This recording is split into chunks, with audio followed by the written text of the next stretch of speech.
नमस्कार प्रणाम दोस्तों, कैसे हैं आप लोग। उम्मीद करता हूं कि अच्छे होंगे। और शाम हो गया, शाम का 6 बज गया है दोस्तों। तो मैं पैदल घूमने आ गया हूं और आपके लिए आज एक बहुत मज़ेदार कहानी लेके आया हूं दोस्तों।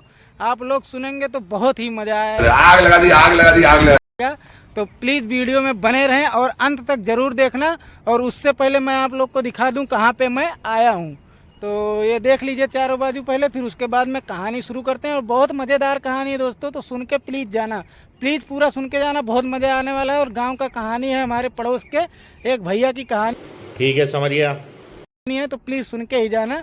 और ये आप लोग को चारों तरफ मैं दिखा देता हूँ। पहले चारों बाजू देख लीजिए आप लोग। उम्मीद करता हूँ कि देख लिए होंगे कि मैं कहाँ पे हूँ। जो ये शहर में रहते हैं उनको पता ही चल गया होगा कि मैं कौन से रोड पे हूँ। हमारे मतलब आपको मत सिखा। चल तो चलिए दोस्तों कहानी शुरू करते हैं। तो कहानी ऐसा है दोस्तों कि अबे जल्दी बोल, कल सुबह पनवेल निकल के गांव में दोस्तों एक भैया रहते थे। तो उनका बचपन से ही पढ़ाई के प्रति बहुत लगाव था दोस्तों। ठीक है, समझिए हो गया दोस्तों, बचपन में उनका शादी हो गया।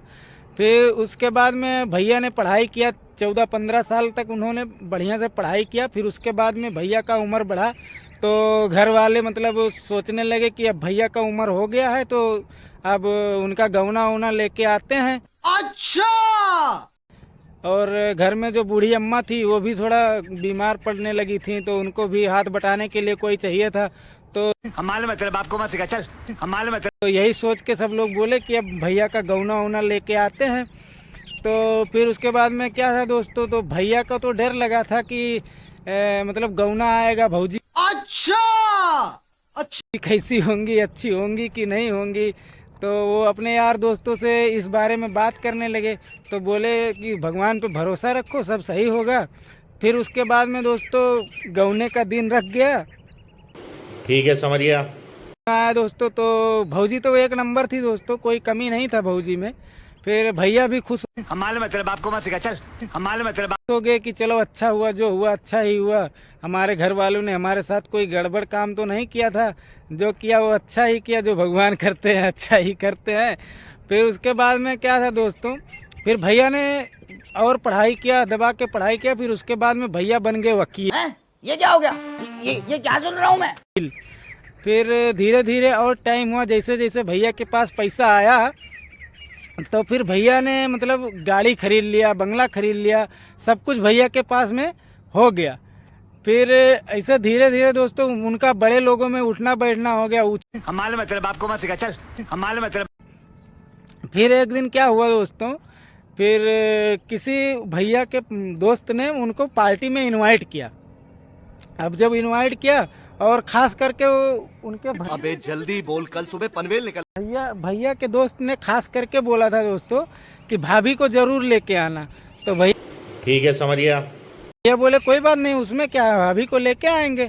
फिर भैया आके घर पे भाभी को सब बात बताए। अब जब सब बात बताए दोस्तों तो भाभी बोली कोई बात नहीं, आप बोल रहे हो तो जरूर चलेंगे। फिर भैया ने एक खास बात बताया कि वहाँ पे जाके मतलब अच्छा हिंदी में बात नहीं करना है, वहाँ पे बड़े बड़े लोग होंगे तो इंग्लिश में बात करना है। तो भाभी सुन के चौंक गई दोस्तों कि भाभी को तो। और एक बात और बता दूं दोस्तों कि भैया को तो ये बात पता ही नहीं था कि मतलब भाभी पढ़ी लिखी नहीं है, ये इतना बात उनको नहीं पता था। फिर क्या हुआ दोस्तों, भाभी ने बोला भैया से कि नहीं मुझे अंग्रेजी तो आता ही नहीं है। तो भैया ने बोला कि आप क्या मजाक कर रही हो, अंग्रेजी नहीं आता, अंग्रेजी नहीं आता है।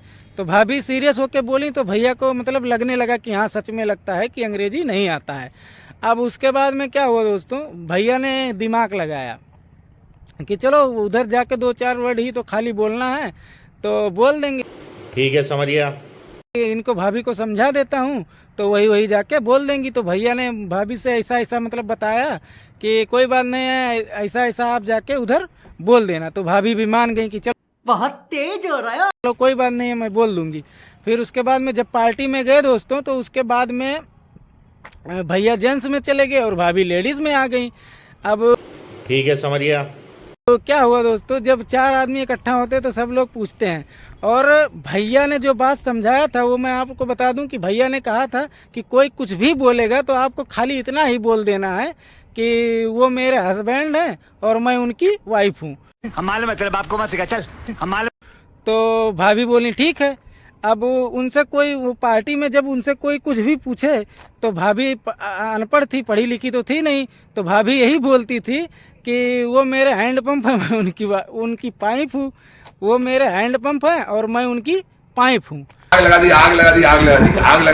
तो ऐसे 10-12 लोग से जब उनसे पूछा गया तो वो यही बात कर रही थी कि वो मेरा हैंड पंप है, मैं उनकी पाइप हूँ। तो ये सुन के सब उनका लोग मजा हैं? ये क्या हो गया? ये क्या सुन रहा हूँ मैं? लेने लगे कि देखो ऐसे इतने पढ़े लिखे आदमी की बीवी ऐसी है, उसको तो इंग्लिश ही नहीं आता। भैया गुस्सा होके पार्टी में से चले आए। अब घर पे आए तो मगजमारी हुआ, थोड़ा बहुत झगड़ा हुआ। तो हम मालूम है तेरे बाप को मत सिखा, चल। भाभी ने कहा हमने आपसे पहले ही बोला था कि मैं पढ़ी लिखी नहीं हूँ। तो दोस्तों इस कहानी का तात्पर्य यही है कि जो जैसा है उसको वैसा ही रहने दो और उसको बदलने का कोशिश ना करो। और वो अपने दिमाग से अगर कोई काम करेगा तो अच्छा ही करेगा। अच्छा उसको कृपया करके ज़्यादा राय ना दें, अन्यथा गड़बड़ हो सकता है। तो मेहरबानी करके जो जैसा है उसको वैसा ही रहने दीजिए। चलिए इसका कहानी का तात्पर्य यही था कि किसी को उसके हिसाब से ही थोड़ा बहुत जीने दीजिए तो अच्छा है। और मिलते हैं अगले ब्लॉग में, तब तक के लिए टाटा बाय बाय, धन्यवाद। और ब्लॉग अच्छा लगा हो तो कमेंट और लाइक शेयर जरूर करना। धन्यवाद।